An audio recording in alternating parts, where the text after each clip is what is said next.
So we have to undo the oil pan because Nick installed everything without reading the instructions. Yeah, that's the whole... What the fuck? So we're just comparing the tensioners right now, guys. Comparing our tensioners. This little shadow, that should be, that casting should be cut out all the way over, like that one is. See the gap there and the gap there? So we're gonna use this one. What is this? What? We gotta put the cylinder head on first, dude.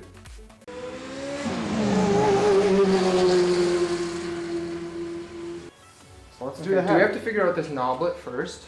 No. Because then if the front cover is going to cover, how do we put that back in after? What knobule? This? This thing that you said that's supposed to be there. That's the keyway. All right, so we just spent the last half hour figuring what the hell's going on here. So the issue we ran into was the crank pulley wasn't sliding on here. And actually even before that, we found out that the keyway on the crank is missing, it was gone. So we got it off the old engine.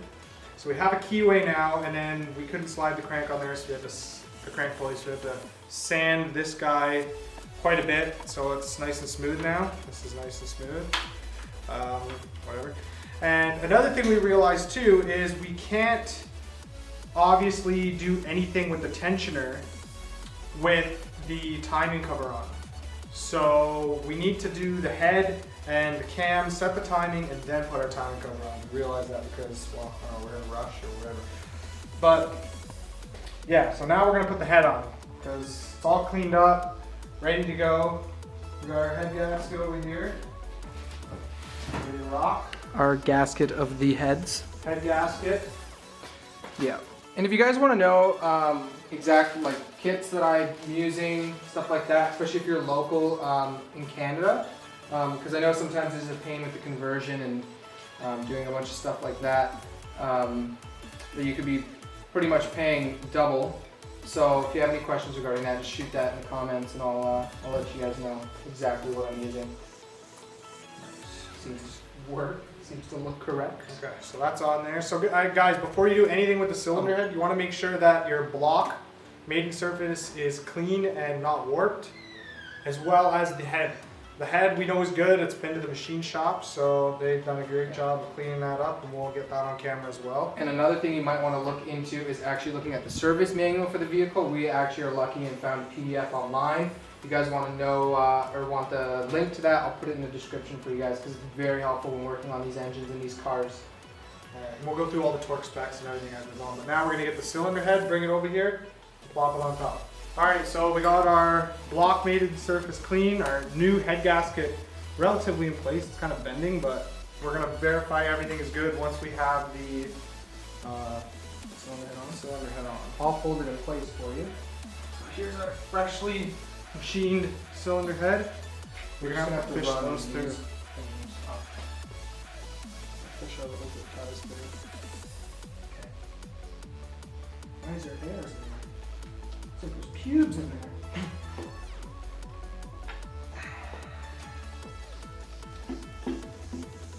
Now there's little dowels that once they line up, it'll just drop into place. I don't know, this side's... You gotta come a little bit more to this side. You know why? Because the head gasket's not on there. This side's on. This side's not at all. Whoa! No, it's off completely. It's gotta come way closer to one side. There she goes. Okay, so I'm not sure if you saw if Anthony was cutting off the angle, but there's a bunch of dowels on here that's got to line up with. Oh yeah. All lined up with now. Okay, so. And then now I want to mention one thing. When you guys are doing cylinder heads, you're supposed to technically use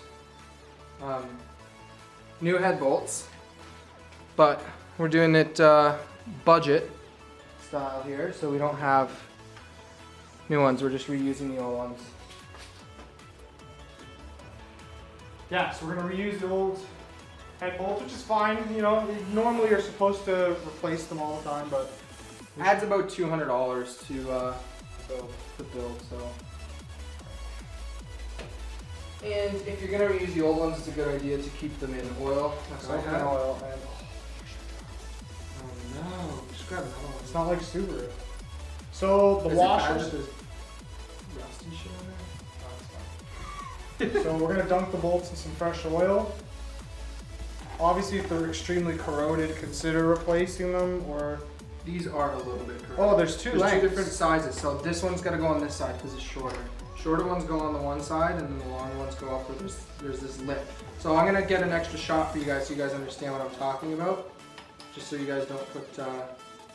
Well, you can't put the short Yeah, ones. you won't be able to do it. Okay, so we have the cylinder head installed on top, not torqued. The bolts have just been started a couple threads by hand. All the bolts are lubricated with oil. So instructions. You always want to have your torque pattern set in front of you. 1, 2, 3, 4, 5, 6, 7, 8. Is 9, this 10. the side that you're? I think that so. pokes out? Yeah, this is the side that I pokes. think so. Clean up there a little bit. Oil everywhere. Yeah, that's fine. So before we waste an hour with the torque wrench doing that, you got the socket and everything? Yeah. So if you guys want to know what size this is, it's 10 mil hex.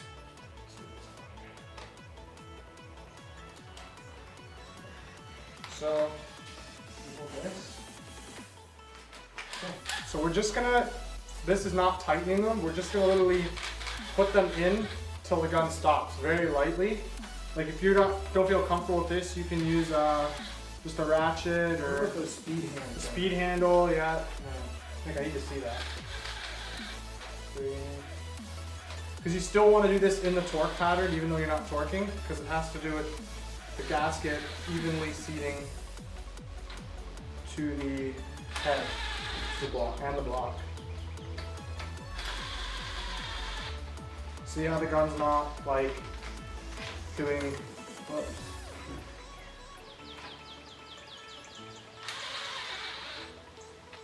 See how the gun's not. You're not hearing that. We're not going tight. We're just literally getting it to the point where the bolt touches the top of the head. All right.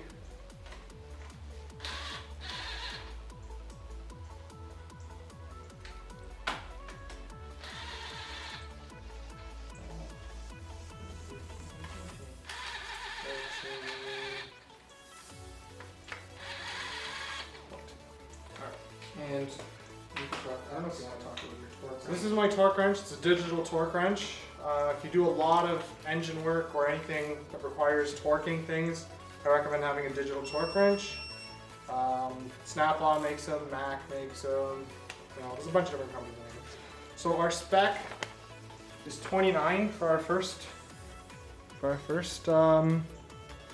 round. So there's 3 turns you go. You go all the way through once and then 2 more times, and then increase the torque every time.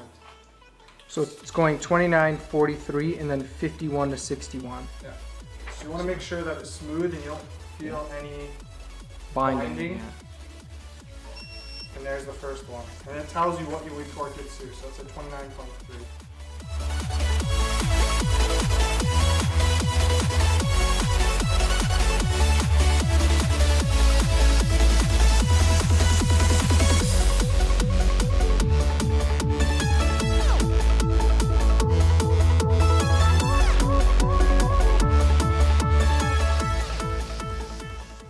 That's the first round.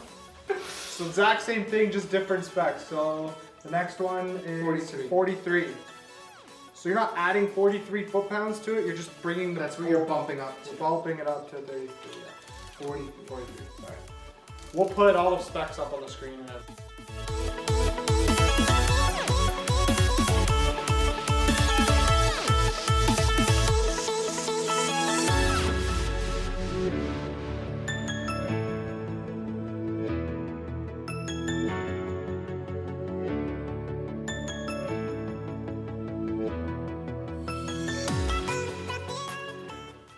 Last round, now up to 61. Do you want to go to max? It says 51 to 61. 51 to 61, so let's do 55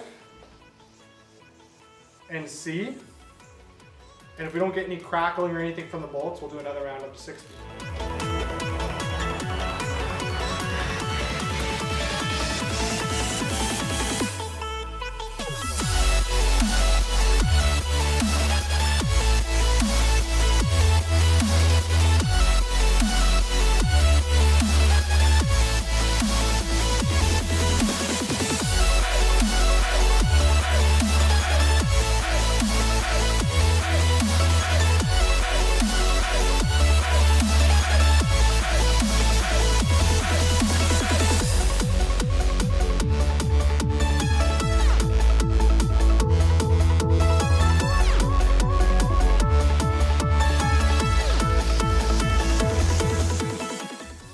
right, so we're all torqued up to the 61 foot-pounds that the service manual said.